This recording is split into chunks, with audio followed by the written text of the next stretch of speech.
La Banque mondiale a publié le 2 août un rapport dans lequel elle souligne qu'environ 38 pays sur les 54 du continent africain possèdent une politique de gestion économique inefficace. Intitulé « Évaluation des politiques et des institutions nationales en Afrique », ce document qui dresse l'état des lieux de la gestion économique, des politiques structurelles et d'inclusion sociale du secteur public dans certains pays du continent souligne avec insistance la faiblesse de la qualité des politiques et des institutions nationales de beaucoup de pays africains. La bonne gouvernance serait-elle en recul en Afrique? Comment se fait-il que des pays en difficulté économique soient épargnés par l'évaluation?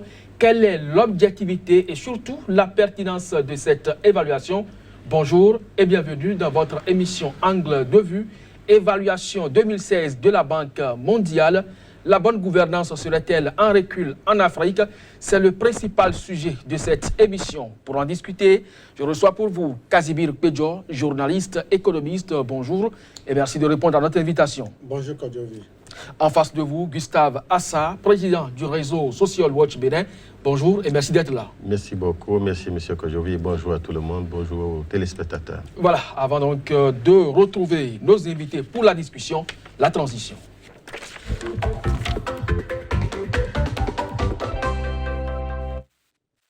Chers invités, la dernière évaluation met en évidence une baisse de la qualité des politiques et des institutions en Afrique subsaharienne. Et puis, les notes reposent sur 16 indicateurs de développement dans 4 domaines, à savoir la gestion économique, les politiques structurelles, les politiques d'insertion sociale et d'équité, la gestion et les institutions du secteur public. La note moyenne pour les 38 pays cités en exemple ici par la Banque mondiale est légèrement en baisse et à 3,1%. Les résultats de cette évaluation vous paraît-il fondés, du moins Kazimir Pedjo? Vous savez, les institutions de Bretton Woods ont leurs secrets parfois que nos États ignorent. Ces institutions qui surveillent avec donc certains responsables, certaines structures, certaines, je dirais, regroupements, que ce soit économiques ou sociaux, au niveau donc de nos États, surveillent donc les statistiques au fur et à mesure donc, que nous évoluons dans l'année budgétaire. Et donc, en pleine année, c'est donc de tradition, de coutume de voir, soit le Fonds monétaire international, le FMI, donc, dresser un rapport sur telle ou telle autre performance de nos États, ou la Banque mondiale, comme il en est donc cas actuellement, où la Banque mondiale a donc dressé la performance de nos États pour pouvoir donc permettre à ces États qui ont bien travaillé entre griffes de pouvoir bénéficier de quelques appuis, je dirais, institutionnels ou financiers, ne serait-ce que pour relancer donc l'engouement politique et économique que ces États ont voulu se donner. Et donc, parfois, on se demande sur quel indicateur, forcément, ces institutions de Bretton Woods viennent poser donc leur valise chez nous et classent ces pays-là. Il faut déjà dire que eux-mêmes, en leur sein, affirment déjà dans leur rapport parfois que les résultats publiés ici n'engagent forcément pas la responsabilité de l'institution, mais située quelque part à Washington, mais que c'est des rapports, c'est des statistiques collectées sur donc, les structures mises en place par nos États. Et donc, si ces structures sont fiables, c'est que eux aussi, leurs statistiques restent fiables. Mais au cas où les pays ne donnent pas de vraies valeurs, ça veut dire eux aussi, ils dégagent pleinement leurs responsabilités au cas où il y aura donc des petits pépins. On va voir tout à l'heure la pertinence donc, de ces évaluations à partir du moment où il est possible que cette institution qu'est la Banque mondiale peut être trompée sur les résultats fournis par le pays. Bien sûr. On a vu le cas tout récemment au niveau de la Côte d'Ivoire où le président Alassane Dramane Ouattara a donc donné des injonctions donc, au FMI de revenir sur certaines de ces données. Et donc, c'est des cas qu'on peut voir. Voilà, justement, M. Assa, qu'est-ce qu'elle traduit, cette évaluation annuelle de la Banque mondiale? Tout court, je pense qu'il est important qu'on puisse faire attention à cette évaluation sur beaucoup de plans. Le premier plan, c'est sur la perception des performances de toutes les politiques mises en place et mises en œuvre, finalement. Mises en place et mises en œuvre. C'est ça qu'on suit. Qu'est-ce que vous avez pu mettre en place en termes de politique? Comment avez-vous pu mettre en place et mise en œuvre plutôt cette politique-là vous-même? Et ensuite, en tant qu'État. En tant qu'État. Et quel est l'impact de cette politique-là sur les populations? Vous allez voir que c'est plusieurs indicateurs qui ont été évalués. Donc, la pertinence ici, juste d'une manière ou d'une autre, va donc dans le sens de ce que nous mettons en place. La banque étant celle qui, parmi les bailleurs, apporte un soutien matériel et financier à la plupart de ces pays, se doit donc de mesurer, n'est-ce pas, la portée de ces financements sur le développement social, le développement économique et le développement politique de la plupart de ces pays-là. Et donc, de temps en temps, il est important de s'asseoir et de dire, mais ce que nous envoyons là, ce que nous injectons dans ce système-là, est-ce que ça a son effet? Est-ce que ça a l'effet souhaité? Est-ce qu'on peut toujours continuer? Donc, c'est assez pertinent pour eux, pour que la banque se dise, mais finalement, est-ce que c'est utile pour nous de financer? Oui, parce que ça permet d'aller dans le sens du développement durable, du développement humain, dans un sens ou dans l'autre. Est-ce que la population se sent à l'aise? C'est l'ensemble de ces données qui permettent en fait à la banque de se dire, c'est bon, on peut collaborer, on peut travailler. Lorsqu'il y a des signaux forts, lorsqu'il y a des alarmes aussi, d'une manière ou d'une autre, qui sont émis au niveau de chaque pays, ça attire l'attention. Mais c'est en fait un dispositif qui existe avec l'architecture des questions que les pays savent aussi. Ce n'est pas quelque chose qui est fait en dehors des pays.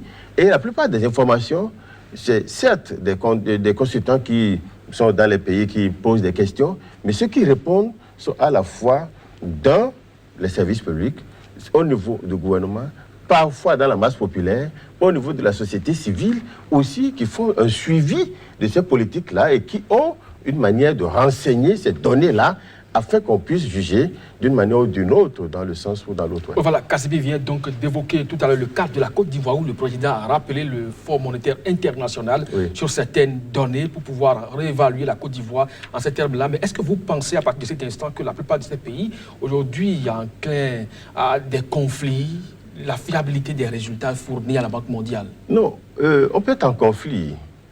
Ça va agir sur un certain nombre d'indicateurs. Mais ça peut ne pas agir sur d'autres indicateurs. D'abord, je vais revenir sur le fait que lorsque le conflit existe, la plupart des indicateurs basculent. C'est pourquoi on n'a jamais été souhaité que le conflit soit dans un pays et qu'on soit en train de parler d'indicateurs de performance dans le pays parce que les deux ne sont pas ensemble, les deux ne sont pas forcément à mettre ensemble pour pouvoir espérer qu'on puisse avoir le développement. L'autre chose, c'est que le président veuille demander à la Banque mondiale ou au FMI de reprendre l'analyse, cela est normal. Cela est normal dans un sens où on estime quand même qu'on n'a pas fait l'observation nécessaire des indicateurs. Je vous donne un exemple. On peut poser la question à quelqu'un pour dire, est-ce que le Bénin a voté à bonne date son budget? Oui. Est-ce que le Bénin a rendu accessible son budget? Oui. Le budget général de l'État? Oui. Mais la même question, où on doit attribuer des points, pour avoir les 5, il y a encore une troisième dimension. Le Bénin a voté oui, et à bonne date, à l'unanimité d'ailleurs, comme ça s'est passé au Bénin. Deuxièmement, ce budget existe, mais se retrouve où? Au niveau donc du journal officiel. Combien de gens lisent le journal officiel? Quand on parle de la transparence budgétaire, par exemple, beaucoup de gens ne lisent pas le journal officiel. La troisième question qui vient casser tout maintenant, est-ce que c'est accessible? Est-ce que c'est sur le site du gouvernement? Non. Donc le Bénin descend comme ça à ce niveau-là. Donc les points descendent. Ah oui, c'est ça, c'est valide. Et donc, ce n'est pas sur le bon vouloir de la Banque mondiale que les nôtres descendent. C'est sur les pratiques en termes de transparence, en termes de pratiques économiques, en termes d'inclusion sociale, tel que vous l'avez dit. C'est sur ces différents niveaux qu'on attribue les différents points pour évaluer les pays. Kassibi Pédior, en 2013 déjà, 20% des pays de ce continent ont amélioré leur environnement. En 2014, 26 de ces pays ont fait des progrès considérables selon donc toujours la Banque mondiale. Mais en 2015, la moitié des pays africains affichent des performances relativement faibles dans leur environnement politique en faveur du développement et de la réduction de la pauvreté. Mais en 2016, on note que c'est plutôt 38 pays qui ont produit un résultat inefficace. Donc à partir de cet instant, il ne reste que 16 qui sont peut-être à un niveau satisfaisant selon la Banque mondiale. Qu'est-ce qui, selon vous, peut expliquer ce recul? Alors, il ne faut pas enlever de notre contexte la situation économique qui est venue en 2015, plus précisément le 15 juin 2015, où le pétrole a connu une situation pas des meilleures. Et ceci a impacté négativement le dollar. Le dollar, sous cette devise, repose la plupart de nos économies.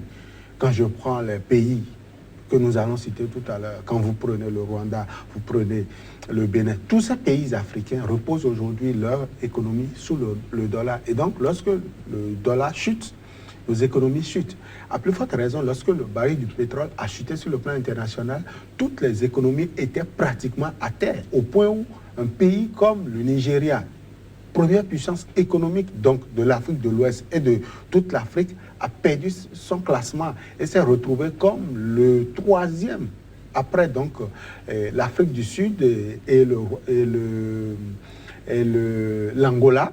On a retrouvé donc le Nigeria. Et donc vous comprenez que lorsque vous avez donc un indicateur, vous avez une situation à l'international qui impacte négativement donc nos économies, il n'y a rien à faire, vous vous retrouvez au bas de l'échelle. Et cela peut justifier donc cette situation. Et vous avez aussi compris, il y a ce qu'on appelle aujourd'hui le réchauffement climatique où la campagne agricole n'est pas encore des plus reluisantes dans certains pays où forcément la crise à l'international, la crise du pétrole est venue dégrader davantage donc ce volet-là où nos États allaient donc avec les réserves qu'ils avaient, allaient donc acheter donc du produit depuis donc l'extérieur, depuis la Chine, depuis les pays asiatiques, depuis l'Europe, pour venir compenser donc le déficit en termes donc d'alimentation. Et donc lorsque vous n'avez plus suffisamment d'argent pour aller faire donc de l'importation sauvage comme on en a l'habitude, eh bien vos populations ne mangent plus correctement. Et donc d'une situation économique, vous tombez là dans des conséquences au niveau du social. Alors la Banque mondiale étant donc dans votre pays, mesurant donc les performances en termes donc de gouvernance à la fois politique, économique et sociale, découvre donc qu'à un moment donné, vous avez chuté. Et l'année que vous avez citée ici, c'est l'année d'après 2015, 2016, où donc les pays, certainement, je ne donne pas blanc-seing donc à ces gouvernants-là, donc les pays ont été éprouvés sur le plan donc social parce que l'économie était donc en chute. Et à cela, il faut aussi ajouter une situation au niveau donc de l'Afrique, c'est l'insécurité. L'insécurité aujourd'hui caractérisée par les cas donc de Boko Haram, les cas de djihadistes, où nos États n'ont plus forcément la quiétude pour vaquer quotidiennement. Les peuples n'ont plus donc la quiétude pour vaquer quotidiennement à leurs activités. Tout ça là, mis dans un même panier, ça pourrait donner, je dis bien, ça pourrait donner ce à quoi nous assistons.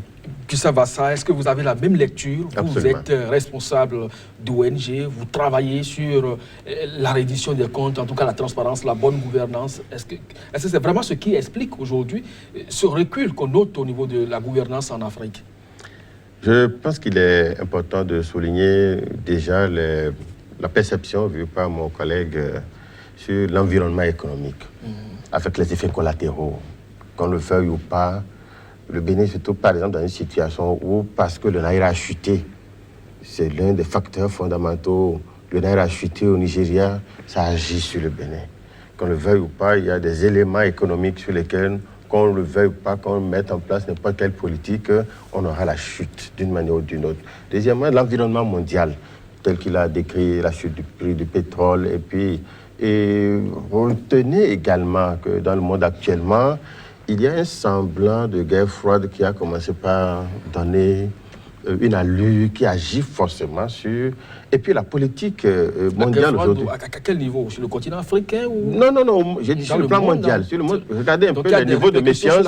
Regardez un peu au niveau des États-Unis actuellement. L'arrivée au pouvoir de Trump a ralenti un certain nombre d'élans économiques à partir de certains qui se voient, attention, qu'est-ce qui va se passer? Donc, lorsque on pourrait faire allusion également à ces facteurs liés à, n'est-ce pas, à des élections au plan mondial où les gens sont obligés de réviser un peu leur méthode pour voir quelle est la politique d'influence d'une manière ou d'une autre. Ça fait arrêter un peu, ça fait amoindrir un peu les élans. Mais je pense que ce qui est le plus important, c'est ce qu'on appelle aujourd'hui les principes de convergence constitutionnelle, à partir desquels les décisions qui sont prises parfois étonnent les gens. Quand vous prenez des décisions anticonstitutionnelles, quand vous allez à des niveaux où on se rend compte que, par exemple, les décisions, mine de rien, les gens ne voient pas encore ça venir. Mais que l'on soit aujourd'hui dans la décentralisation, et que dans cette décentralisation, les partenaires qui alimentent la décentralisation voient l'antipode de la démocratie se manifester au cœur de la décentralisation. Qu'est-ce que vous voulez expliquer? Je veux le dire, si je veux vous dire, en fait que, par exemple, décentralisation, oui, mais démocratie d'abord. On a une manière donc de percevoir les fautes qui sont perçues au niveau ou à la tête donc des États décentralisés. Et puis on punit, et puis on agit sur les maires, la destitution nombreuse d'un certain nombre de maires. Vous ne pouvez pas savoir ce que cette perception-là alimente dans un processus de renseignement des indicateurs chez les partenaires. C'est par exemple le cas au Niger, où le maire était révoqué, le maire de la capitale Niamey. À Dakar, le maire de la capitale. Ça, c'est le maire, ça. Mais ici, ce sont les maires. Lorsque le Bénin va occuper un rang, lorsque le Bénin sera dernier par rapport à tout cela dans l'UEMOA, lorsque le Bénin sera par exemple quatrième par rapport au Niger, le Niger, c'est un seul exemple. Le Sénégal, c'est un exemple. Le Bénin, c'est des exemples à foison. Combien de maires a-t-on chuté maintenant déjà depuis? Et ça se passe comment? D'une manière ou d'une autre, c'est pour vous dire, on n'en a pas l'air, mais on s'étonne après. Il n'appartiendra pas, par exemple, au président de la Côte d'Ivoire, par exemple, de demander aux gens de revoir les résultats. Mais il s'agit de voir sa propre politique en soi pour voir qu'est-ce qu'on met en œuvre et comment ça s'étend, comment ça agit sur les gens. Parce que dans la décentralisation, c'est la politique à proximité, c'est la politique de développement à proximité, c'est là où l'inclusion, la participation, c'est là où on sent des effets de ces politiques qui sont mises en œuvre. Cassidy Pédior, la Banque mondiale aiderait les États africains. Pourquoi cette pléthore d'ONG qui existent sur le continent ne peuvent pas quand même élaborer, n'est-ce pas, des indicateurs sur lesquels elles vont commencer par évaluer les États? Merci, Kodiovi. Vous avez compris. Il ne suffit pas juste d'élaborer donc des politiques. Il faut avoir les moyens de votre... Les implémenter. Les implémenter. Et dites-moi, les ONG dont vous parlez, ici, vous trouvez les ressources où? C'est encore ces partenaires techniques et financiers, dont la Banque mondiale, le FMI et bien d'autres encore structures que nous avons créées, qui alimentent donc ces ONG-là et parfois qui payent cher pour l'élaboration donc de ces documents-là.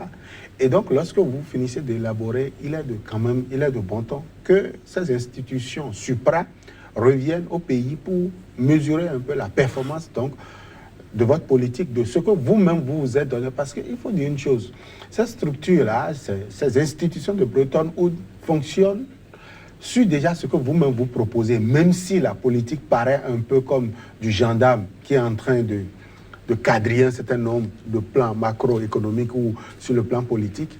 Mais il faut également dire que c'est vous-même qui proposez. Alors, ça pose un problème sur le continent. Vous l'avez dit, ce n'est pas les ONG, ce n'est pas les institutions qui peuvent donc quantifier donc, ces politiques-là qui manquent. Mais pourquoi ça ne décolle pas? Pourquoi nous-mêmes, nous ne pouvons pas désormais commencer par mettre sur pied des instruments donc, de performance, d'évaluation donc, de nos politiques? On a vu, peut-être quelque part au Sénégal, ça a commencé avec donc, une agence dénommée Ibrahim, qui aujourd'hui peut mesurer la performance économique qui peut évaluer les politiques publiques donc de l'État, voir si un certain nombre, quand je prends l'indicateur par exemple tel que le climat des affaires dans un pays, pourquoi nous-mêmes on ne peut pas avoir des structures indépendantes qui puissent donc évaluer la politique en termes donc de liberté au niveau des affaires. Pourquoi on ne peut pas donc se faire confiance et qu'il faut chaque fois inviter chez nous des structures comme la Banque mondiale, comme le FMI pour on va laisser Gustave à ça répondre parce qu'il est dans le domaine, il est fortement interpellé donc sur ce plateau. Monsieur Assar, vous représentez quand même un grand réseau, Social Watch. Oui. C'est pas petit, mais qu'est-ce qui se passe à votre niveau? D'abord, je pourrais rectifier en disant que la Banque mondiale investit certes, mais utilise tous les réseaux pour avoir les informations. Donc vous travaillez avec... Les réseaux politiques, nous on ne travaille pas avec la Banque mondiale, mais on est dans un principe actuellement, notamment de la CEPIA, où on a proposé que la société civile soit partie prenante du processus mis en place. Il y a donc un arrêté ministériel qui a été pris au niveau donc, des ministères concernés et qui certainement prendra effet les prochains jours. Ça, c'est un élément. Deuxième élément, nous avons, au niveau de Social Watch, deux mécanismes d'annotation.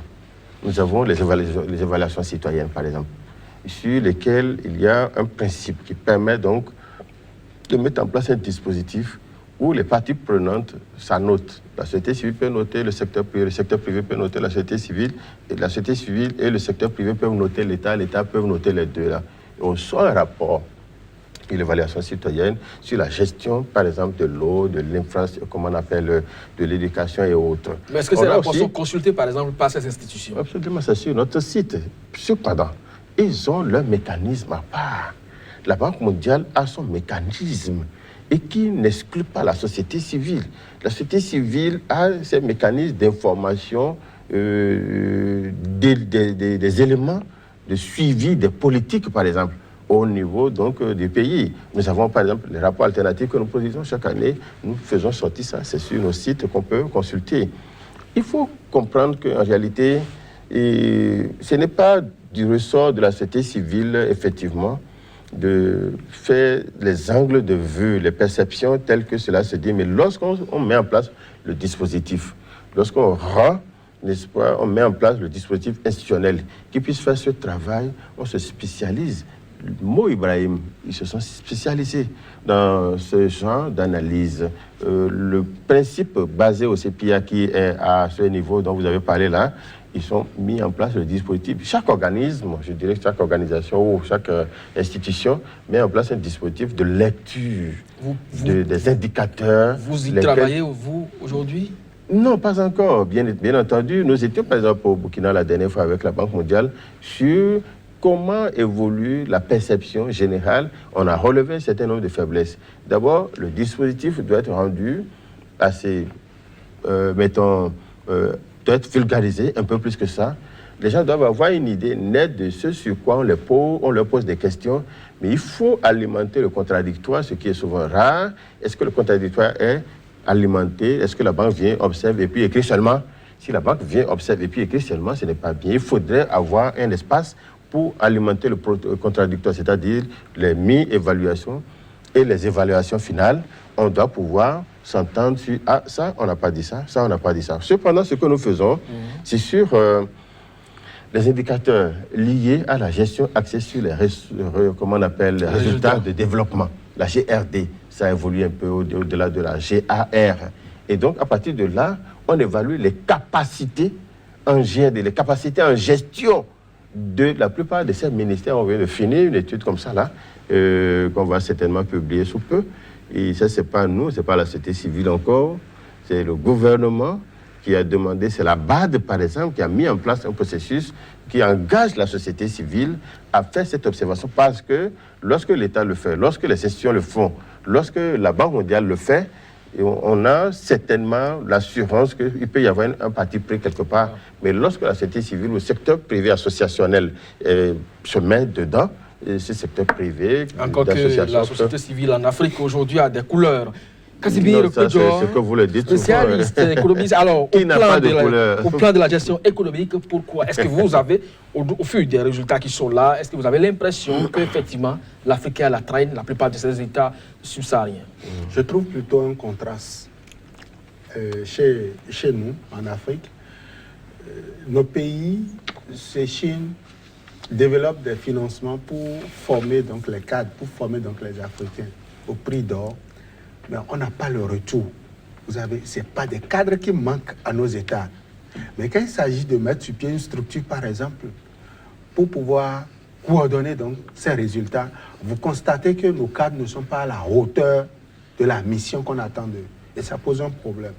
Mais quand vous retrouvez ces mêmes cadres-là au sein des institutions donc de Bretton Woods ou bien au sein des institutions des Nations Unies, vous trouvez que c'est des cadres très performants dont les services vont au-delà même de leurs maîtres, de ceux qui les ont formés. Et ça pose un problème. Quand vous les retrouvez chez eux, ils sont inefficaces. Mais quand vous les retrouvez là-bas, ils sont très efficaces. Qu'est-ce qui peut justifier cela? Parfois, on a comme l'impression que c'est la gourmandise, c'est le financement ou c'est des questions d'intérêt qui gênent. Donc vous êtes d'accord qu'effectivement, il y a un problème de gestion économique qui se pose? D'abord, il y a un problème de gestion donc, de la masse critique. Il a dit, M. Assar, il a dit aujourd'hui, vous avez comme l'impression qu'il n'y a pas de contradiction dans les résultats qui sont, dans les analyses que nous avons. On a comme l'impression que quand l'État, je prends le cas d'un État X, qui décide de dire, bon, écoutez, moi je veux montrer par exemple au FMI que nous nous comportons très bien chez nous. Et demande donc des résultats, et les résultats sont fournis par des experts. Mais au finish, vous ne savez pas par quelle alchimie le résultat que ces experts ont fourni là, c'est pas ce qui est transmis aux partenaires techniques et financiers. On a le cas actuellement de la République démocratique du Congo où aujourd'hui le chef à un niveau donné de l'État, le pays est indexé pour avoir caché des informations économiques. Et c'est aujourd'hui, on est en train donc d'aller vers la vraie valeur donc de ces résultats. Et ça pose un problème. Ça pose le problème d'ordre structurel sur le continent. Donc il va falloir aujourd'hui que nos États soient un peu sérieux, qu'ils travaillent avec un peu plus de sérénité et de professionnalisme. Pour que véritablement le continent africain ne soit pas chaque fois cité comme le continent qui a la traîne en termes donc de rendement, mais comme ce continent où les cadres vaut véritablement ce qu'il vaut à l'international. Ah ben si les politiques mises en place, M. Assar, ne le permettent pas, est-ce que vous pensez véritablement qu'il y a des limites à la politique structurelle de façon globale sur le continent? Je voudrais d'abord renchérir un peu ce que mon collègue dit en disant, d'abord quand on dit que l'Afrique est globalement à la traîne, il faut faire attention à la perception négative de ces quantifications, de ces indicateurs composites. C'est-à-dire que pour alimenter un seul indicateur, on peut poser 3 ou 4 questions. Et juste une sous-question peut faire chuter la note là. Et lorsque la note là chute, en fait, ce qui est négatif là, c'est ce qu'il faut corriger. C'est qu'il faut aller toucher du doigt. Et c'est ça le rôle des ONG. C'est ça le rôle. Non, même les partenaires techniques et financiers, en fait, ils ne cherchent pas à déclasser un pays parce qu'il faut déclasser le pays pour le punir. Et d'ailleurs, les sanctions auxquelles on a affaire là, ce sont les sanctions qu'on appelle les sanctions déclaratives. Lesquelles sanctions, peut-être, disent que vous n'avez pas accès à telle information, donc il faut vous aider à avoir l'information. Il faut vous privilégier, par exemple, pour avoir tel et tel financement, pour pouvoir corriger ça là. Parfois, c'est intéressant pour certains États. Et donc, ce qu'il faut surtout voir, c'est quels sont les acteurs de lecture qu'on met pour que la lisibilité de l'indicateur soit juste. Ce n'est pas la peine de tricher avec cette affaire parce que finalement, on vous note d'une certaine manière, mais vous n'êtes pas la chose. Vous n'êtes pas ce qu'on pense que vous êtes. Mais c'est la faute à qui? Non, mais c'est-à-dire qu'il faut être transparent dans tout ça, là, c'est tout. Il faut être juste, il faut se dire que, disons, je vous ai donné le cas du budget. Je viendrai à un autre niveau.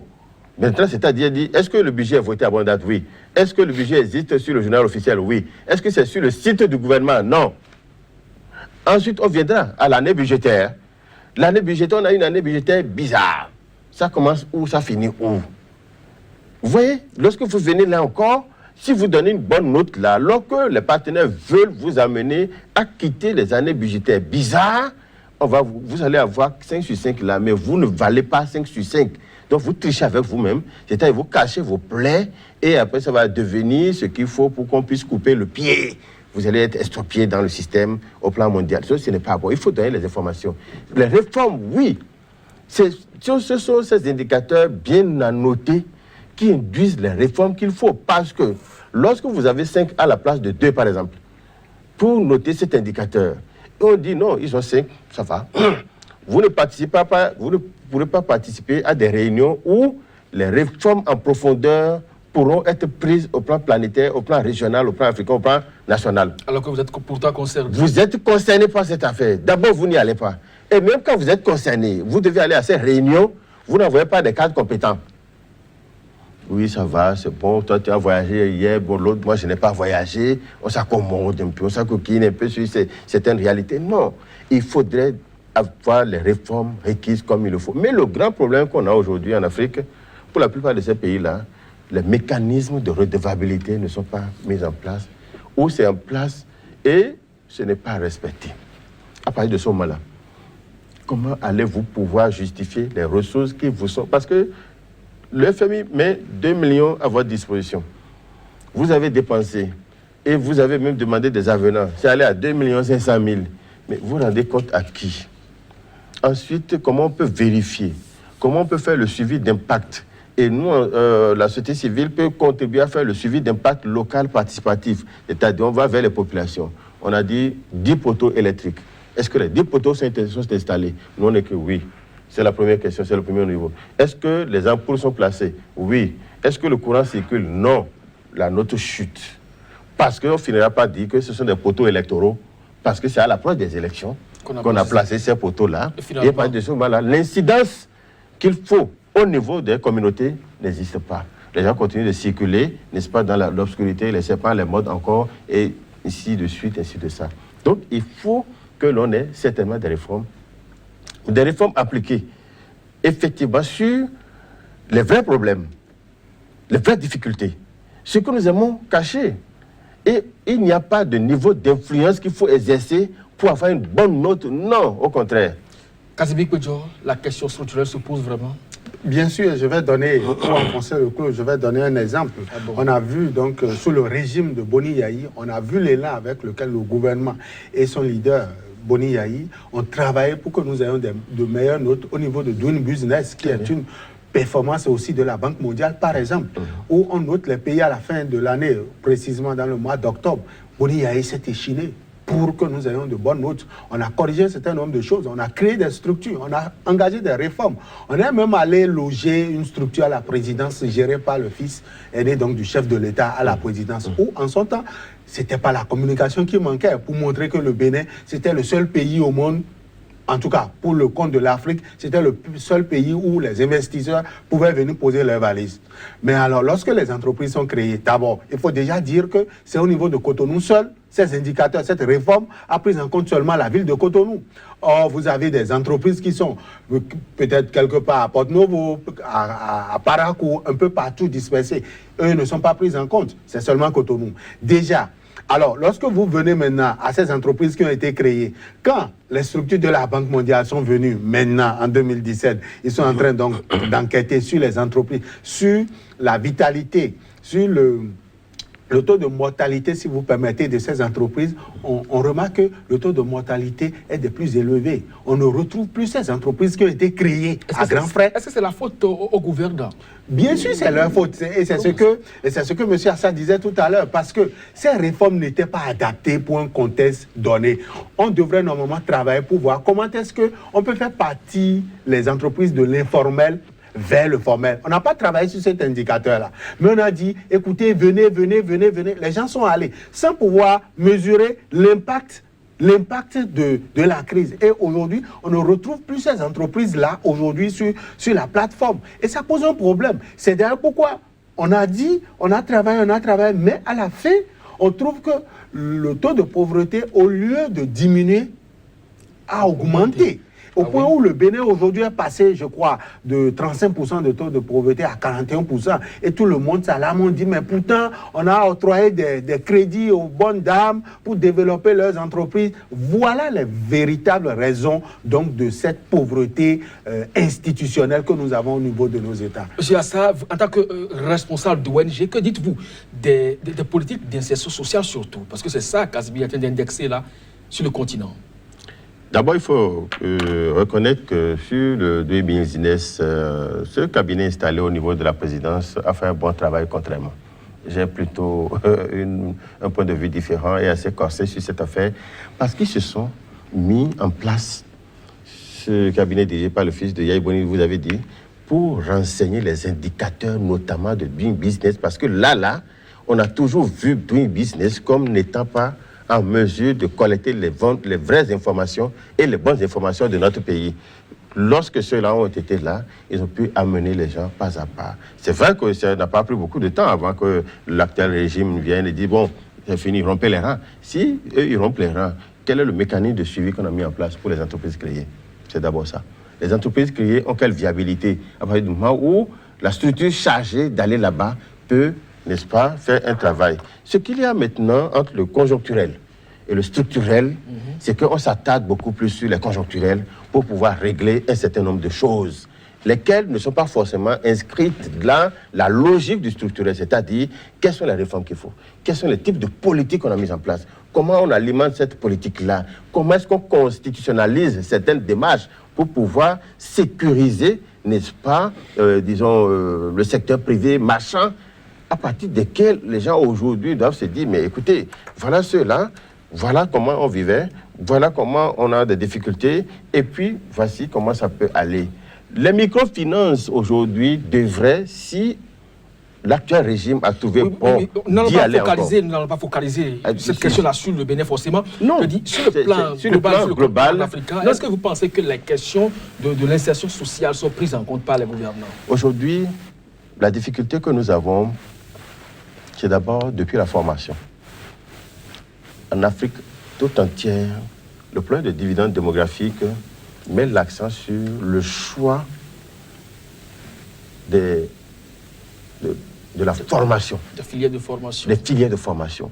Et il y a un problème d'adéquation entre entreprise et formation. C'est-à-dire quand je sors de l'université, je vais où? Ce n'est pas encore clair. Dans tous les pays africains, ce n'est pas encore clair. Ou quand c'est clair, il y a encore à dire, parce que l'enfant peut se retrouver quelque part où il ne veut pas forcément, mais il a la bonne note pour pouvoir être, et il s'adapte. Le deuxième grand problème qu'on a, ce n'est pas le problème d'emploi forcément, c'est le problème de sous-emploi. Je me trouve là où je m'adapte, et pour que je gagne quelque chose, et je m'en vais. Plein de étudiants aujourd'hui vont vous dire pourquoi ils sont dans les étudiants. J'ai un ami avec qui on a fait l'université jusqu'en 4e année d'économie, mais il est heureux d'être assis sur son étudiant tous les jours. Parce que simplement, ça lui a permis d'avoir 2 voitures, ça lui a permis de construire 2 maisons, et ça lui a certainement permis d'avoir des femmes, je ne sais pas, bref. Et donc, pour lui, là, ce n'est pas ce qu'il a appris, mais il se contente, il a des ressources, il a à ce niveau, le problème d'inclusion sociale se pose à tous les niveaux. Et de deux, la disparité entre la jeunesse citadine et la jeunesse rurale pose problème. Nous sommes... Cela favorise forcément les zones rurales. Absolument. Et cela crée cette disparité forcément d'inclusion aussi. Quand on prévoit des mesures, quand on sort des tests, quand on veut faire des réformes, on les fait par rapport à l'université, par rapport à ces jeunes-là qui vont sortir, mais par rapport à combien de paysans ces réformes-là sortent. Non. Et donc, il y a forcément ce problème-là. Que les coachs soient pris en compte. Absolument. L'inclusion doit cesser de s'occuper seulement du conjoncturel. L'inclusion sociale doit s'adapter à des mécanismes structurels, lesquels sont induits, par exemple, au niveau de la directive de l'UEMOA, par exemple, il y a un certain nombre de prises en charge qu'il faut. Et il y a au niveau africain de la CEDEAO aussi, au niveau africain, au niveau mondial, comment ça évolue. Aujourd'hui, tout le monde brandit le dividende démographique comme étant l'élément qui doit booster le secteur de la jeunesse, des femmes, pour que ceux-là, une fois pris en charge, puissent apporter le développement participatif, le développement économique qu'il faut, le développement social qu'il faut. Mais la plupart de ceux-là dont on parle aujourd'hui, ce sont les tests qui existent d'abord en leur nom. Mais au-delà des tests, il faut maintenant chercher les moyens. Et tous les pays qui ont pu développer et qui ont pu mettre en place une meilleure politique n'ont pas forcément les moyens adéquats, les moyens financiers adéquats pour implémenter leur politique. C'est là la grande question de l'inclusion. Et ce qui vient casser tout encore, c'est la politisation à outrance qui rentre et qui... Alors, Kazibi, de façon globale, est-ce que vous pensez que les évaluations ont bien apprécié les rapports de gestion des institutions dans le secteur public? Bien sûr. Et au-delà, il faudrait aujourd'hui que nos États puissent donc sauter sur cette opportunité pour revoir un peu leur politique, pour comprendre qu'au-delà donc de cette tricherie entre griffes au niveau donc des chiffres qu'ils envoient, que les structures elles-mêmes, parfois les contours, travaillent à la base avec donc le secteur privé associatif, avec donc des structures qu'elles-mêmes, des sous-structures qu'elles-mêmes ont mises en place pour pouvoir vérifier, disposer d'informations fiables et donc de cesser de tricher avec donc leur conscience, de cesser de tricher avec la conscience collective. Et je voudrais ajouter, lorsque l'Afrique ne va pas comprendre que c'est le paysan qu'il faut valoriser au détriment donc de l'universitaire, je ne dis pas d'abandonner l'universitaire, mais ici c'est le paysan qu'il faut valoriser pour que le paysan qui est à la roue, non pas forcément la roue, en le valorisant, c'est de le sortir de la roue pour aller vers la machine agricole. Pour que lorsqu'il envoie de l'argent à son fils qui est à l'université, qui finit, il retourne à la terre. Il retourne. Parce que en Afrique aujourd'hui, il y a assez de surface cultivable. Non, trop bien, il y en a. Bien sûr. Il y en a Quand vous prenez trop le bien. cas du Bénin, par exemple, les études montrent que le tiers donc, de nos terres arabes ne sont pas encore... non, que ce n'est que le tiers actuellement qui est cultivé de nos terres arabes. Donc, il y a encore 2 tiers qui restent encore en jachère ou, je ne sais pas, abandonnés, où il faut aller vers la terre. Et donc, lorsqu'on parle aussi de l'agriculture aujourd'hui, et les systèmes ont montré aujourd'hui que ce n'est pas forcément la terre. On peut avoir des cultures hors sol. Il y a plusieurs techniques. Et donc, je dis oui, l'Afrique aujourd'hui représente un grand potentiel de développement. Et nos États doivent pouvoir comprendre cela, valoriser donc ce potentiel-là. Et nous travaillons chaque fois sur l'indicateur comme... Là, dit M. Assa, l'indicateur chômage. Non, on ne peut pas travailler sur l'indicateur chômage. Travaillons sur l'indicateur développement. Travaillons sur l'indicateur, je ne sais pas, impulsion donc, de la conscience collective vers donc, le moteur de développement. Mais chaque fois que vous parlez de chômage, vous parlez de chômage, le chômage ne fait que s'aggraver. Or, lorsque vous allez commencer par travailler sur des indicateurs de développement, lorsque vous allez montrer, par exemple, en Afrique ou bien dans un pays comme le Bénin, que le paysan, appeler quelqu'un paysan, ce n'est pas de l'injure, mais appeler quelqu'un paysan, par exemple, aux États-Unis, c'est que c'est le plus riche de la localité qu'on appelle donc fermier.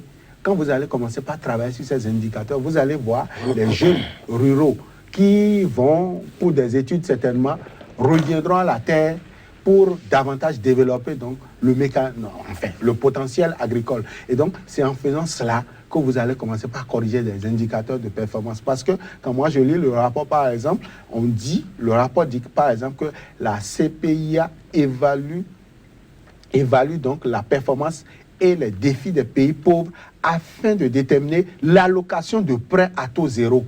Si nous-mêmes on travaille, si on a nos mécanismes de performance, on n'a pas besoin forcément de tendre la main à Washington avant de commencer par évaluer nos performances, avant de commencer par mettre nos jeunes au travail. Et donc, moi, je crois qu'il faut travailler. Voilà. Il faut travailler. Donc, c'est votre conclusion d'ailleurs. Monsieur Gustave Assa, on sort de cette émission dans 1 minute. Qu'est-ce qu'on retient? Je pense qu'il est important que la CPIA demeure un élément, un levier sur lequel on s'appuie pour voir là où nos faiblesses se trouvent. Par exemple, la dernière CPIA a montré que le Bénin a occupé un rang, a eu 3,4. Acceptable. Et c'est plus ou moins acceptable. Et ce qui a fait chuter le Bénin, c'est la justice. C'est l'accès à la justice. La justice à double vitesse. C'est le manque de redevabilité. Les corps de contrôle qui existent. Par exemple, on doit passer de la cour, mettons, de la Chambre des comptes à la Cour des comptes, qu'est-ce qu'il faut faire? Et le système national d'intégrité qui a été une étude que l'Union européenne a commanditée avec, disons, le ministère des Finances, a révélé effectivement cette adéquation-là entre les résultats de la Banque mondiale et les résultats que nous avons commandités. C'est Alca et Social Watch qui ont fait cette étude au Bénin. Et on a montré en réalité que c'est indispensable que nous puissions renforcer, n'est-ce pas, la justice ordinaire pour faciliter, n'est-ce pas, et l'impunité aussi qui est de mise. Tous ces éléments ont fait chuter.